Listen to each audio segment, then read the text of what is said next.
Book 1, Law of Salimi, Chapter 40, Art of Fighting Without Actually Fighting. Frankly speaking, I love working in the claims department at the reinsurance company because I was able to practice analyzing the claims made to our department. After a while, the pregnant lady finally took a leave of absence to deliver her baby, while I was given her task for the next several months. I did my best and enjoyed working in her stead.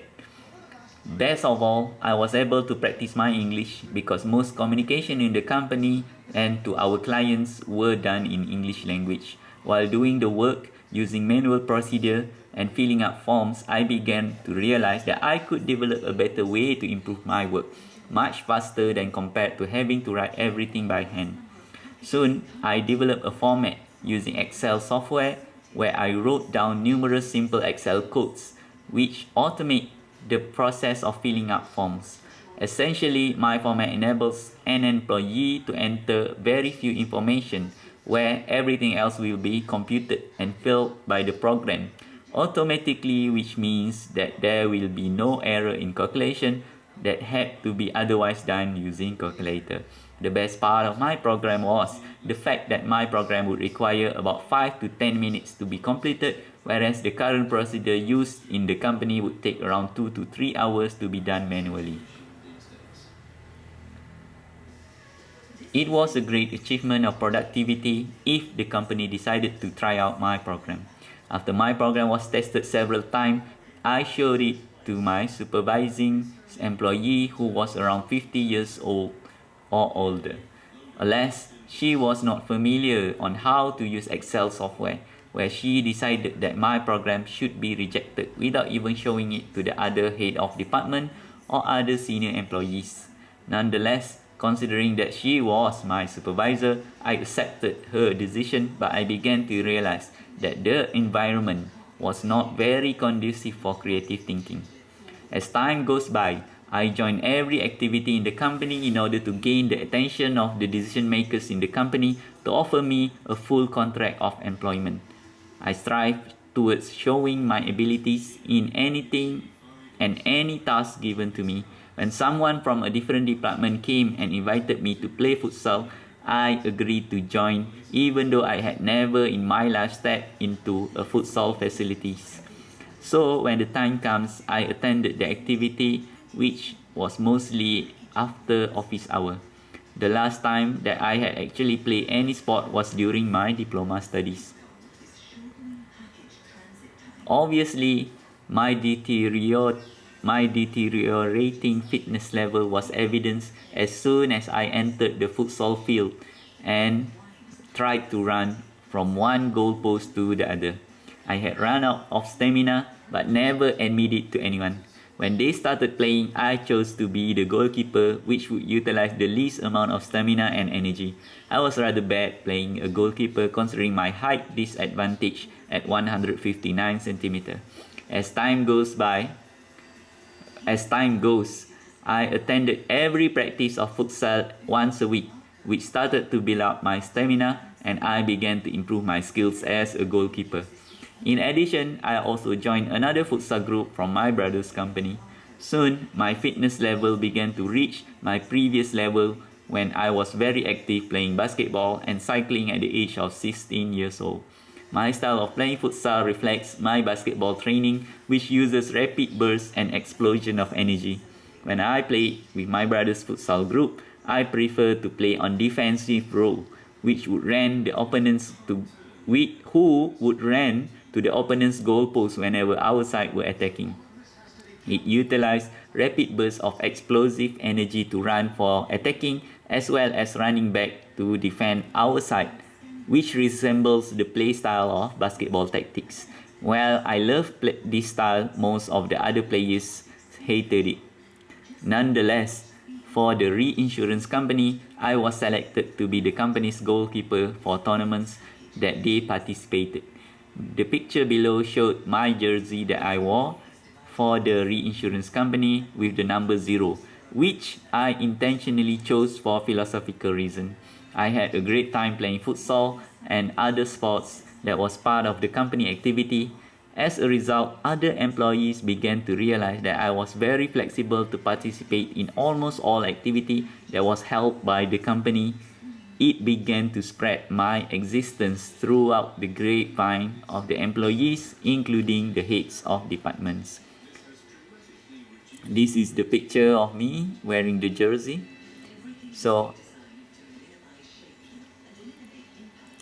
if you ask me why do I wish to make myself known, my answer was because I need for every employees at the company to realize that I can be a great asset as a full-fledged employee.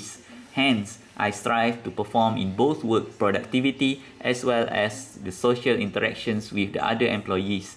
As month goes by, I would say that most of the employees in the organization, which was around 300 individuals, knew who I was. I was known as the new scholarship recipient employee who was performing at my job, excelled at social activities, and flexible to join any sports, even though I was not as good as the other employees.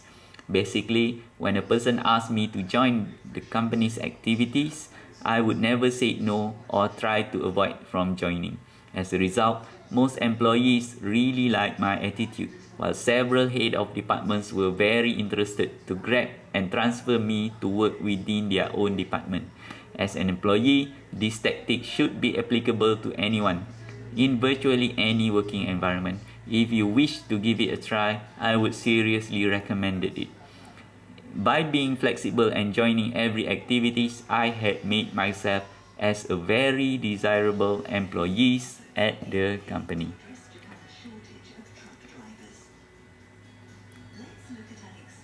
Moreover, during the company's bonding activity, which requires us to be divided into several groups, I was allocated into a group where all of the rest of the members were very senior employees, bosses from different departments, as well as the CEO of the reinsurance company. During the brainstorming session, I contributed ideas that were significant to the group presentation. At first, the CEO offered himself to be the spokesperson who would present for our group. As our group's turn was up for the presentation, the group decided that we should choose another presenter, considering that the CEO has had numerous experience giving presentation in front of huge crowd of audiences. One of the boss suggested that we should choose the youngest member of the group.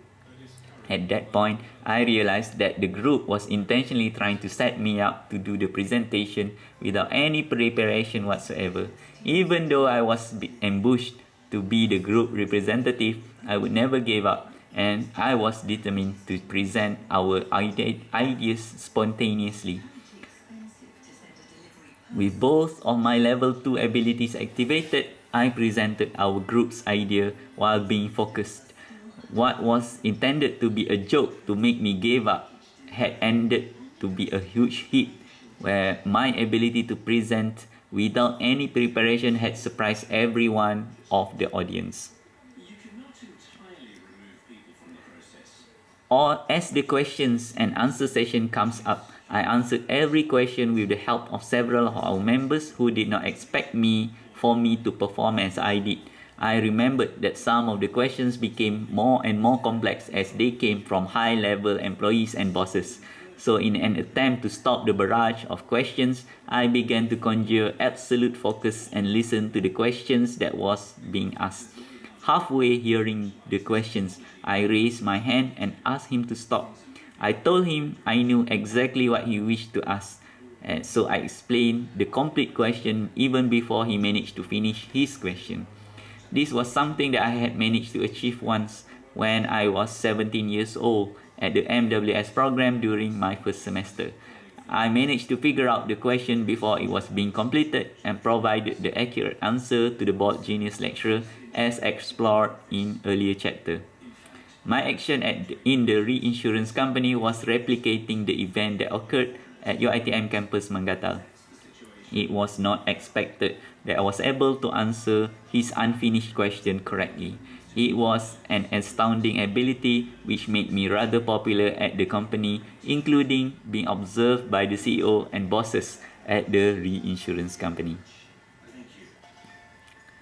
That event made other employees realize that I was no ordinary individual to be trifled with. Almost all bosses loved to have me working with them, probably with full-fledged contract of employment instead of my current status as a probation employee. The reason that I state the word almost referred to the fact that the floor manager of or the boss of the claims department who called me got sent for my effort on scanning documents does not seem to be very interested in offering me the full term contract of employment.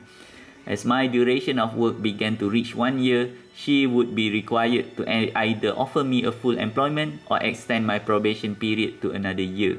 All in all, I was able to take over the pregnant lady's job, perform her tasks as required. Instead of just doing the required job of processing claims, I was able to do about 10 claims in a day, which was the most number of cases being processed by any employees in our department, including when compared to other senior employees. It was double the productivity at the average work of processing claims. I do not see any issues to punish me on the basis of my work productivity. Moreover, I was able to communicate with our clients in English via phone conversations as well as emails. It seemed that the boss of claims department was hell-bent to refuse from offering me a full contract of employment at the company. As the assessment date became closer, she began to find opportunity to reprimand me, which might be used as a reason to refuse offering me a full contract of employment. For example, if she found me at the pantry at 8:01 a.m., she would call me to her room and began scolding me for a long duration of time, where at times can be more than an hour. It was adequate for her to just tell me not to misuse of his time just once, which would take around 2 minutes at most. Apart of that, she only reprimanded me even though other employees were still spending time at the pantry even at 9 a.m. I was the only person being punished even if I had come as early as 6:30 and began working even before the official office hours actually started. Moreover, she loved to remind me about my poor English. While other employees consulted me to help their English sentences were never been checked or punished in any way. In addition, she advised me to stay back at the office and do extra work after 5 p.m., even though there was no overtime wages for me. Next, when she heard about me staying back at the office, she began calling me to her room and scolded me for being inefficient and having to spend extra time to finish my work, even though she was the one who requested me to stay late at the office. After hearing her scolding to go back at 5 p.m., I began taking her advice and went home at 5:01 p.m. Later, she started to call me again to her room for a new admonishment, saying that I should not go back that early and advised me to stay late, which exactly what I did earlier where she was unhappy about it. Regardless of the reason and logical thinking, to her, I will always do everything wrong while other employees were always right. Most of the other employees who work alongside me knew that I was performing at my job and knew that I was being treated by her with unjust and unfair practice. Even if I heed her advice I was wrong, there was nothing that I could do that would be considered as the right action in her perspective. Therefore, I had concluded that she was hell-bent to extend my trial basis of employment, which meant I do not gain any benefit or any raise working with the company. Soon, the head of department, whom I respect of his action and decision making, called me to inform that I was being extended for my trial duration for another year. I was being refused a full contract of employment. According to him, I was 0.5 point below the passing point, which would be very easily rectified if the boss of claims department truly wished to offer me a full employment contract. As a result, I was stuck with the company with minimal salary and without any benefit, while others who were employed under the same conditions as I was were offered with full employment. The head of department told that he understood of my difficult situation and empathized with the treatment that I received from the boss of claims department. Since he was working under her, he said that there was nothing he could do about it. Instead, he advised me to find opportunity of employment if I truly wish to escape the unjust and unfair treatment that I was facing in the claims department. He said that he knew that I was very productive in my work, yet the final decision of the assessment was not his to make. The news about my situation traveled to several of the head of departments who were more than willing to request a transfer for me to join their department. However, it seemed that the boss of claims department refused any request of transfers, where she would seem to prefer that I stayed in the claims department. Eventually, as time goes by, I started to feel stressed with the condition of working environment, which forced my physical body to experience intense pain, especially in my heart. It was intense pulsing of pain which resembled a minor heart attack. While I was successful to be offered employment by several head of departments, I was being tied to work with the claims department while being treated with unjust and unfair behavior by the boss of the claims department. As a result, I began to experience intense pain in my chest area. It was not very possible that I was too stressed or because of the unfair treatment that my heart refused to accept. So I went to seek a doctor at the medical panel of the company. After numerous examinations, she was surprised that someone like me, who was very fit and at the age of only 22 years old, had experienced intense heart pain. It was impossible that my intense pain was a heart attack. Then the doctor concluded that I had a massive amount of stress, possibly from work. I couldn't agree more with the doctor's diagnosis. I asked him that what I should do to remove the stress. His first advice was to reduce the amount of work, which was not possible for me when I remained working at the claims department. The second choice would be to seek a new employment from a different company. It seemed that the choice for me were very obvious to choose the latter. So I met with my head of department, who were very understanding with my situation and discussed about my health predicament. He advised me to stay here as long as I possibly can while start to find for a new employment. At first, I tried to remain working at the reinsurance company. However, the intense pain became too unbearable and started to cause nerve problems on my hands. It made me very difficult to commute to the office on my motorcycle when my hands were unable to squeeze the brakes. It was beginning to become more threatening to my health and my life. Finally, I made the decision to submit a 2 months notice resigning my position at the company while started to look for employment elsewhere. The decision and resignation notice were not known to anyone except for my understanding head of department. That ends the chapter 40 of my story, and hope to see you again in the next video. Thank you for listening.